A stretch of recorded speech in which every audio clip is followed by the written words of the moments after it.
O San Patricio máis Pontevedrés volverá a celebrarse esta semana na cidade. Os Mareantes Rugby Club volverán ser os encargados de xestionar a carpa, que se instalará do 18 ao 22 de marzo na Praza do Concello. É unha actividade fundamentalmente orientada a recaudar fondos para o clube, para o xestimento do clube, e dentro das fórmulas que se buscan, pois neste caso, realmente acadalos aportando algo tamén, non simplemente pedindo unha colaboración ou pedindo un patrocinio, sino aportando algo á cidade, algo á sociedade. Con moita música, moita alegría e socializar, que é un pouco que se busque dar visibilidade ao clube e ao rugby.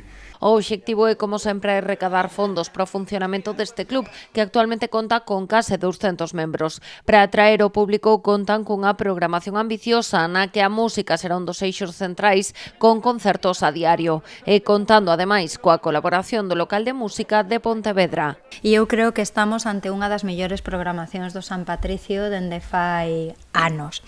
Un esforzo que fixeron e que nós estamos moi agradecidas dentro do Concello porque integraron e souberon integrar unha proposta musical con moito cariño e con moita base en Pontevedra e incluso pois atendendo aos novos talentos do local de música de Pontevedra. Pero non só haberá música, este ano o San Patricio inclúe dúas novidades. O día 19 haberá espectáculo de maxia a cargo de Iago Barral. Ademais, o 20 celebrarase unha cata de cervexa con cervexeiros caseros Pontevedra. Neste caso, a entrada será de 20 euros. Que recomendarvos estar en todo o festival e tamén en concreto nesa parte dos xoves, porque tedes callos para despedir o último día de inverno, callos a unha, despois máis a 1:30, e xa vos podéis quedar tomados unhas birras, non se pode pedir máis, así que nos vemos ali. A cata vai ser o venres pola tardes, ás 6 da tarde, e será unha hora e media, máis ou menos. Será unha cata cegas de cervezas comerciais.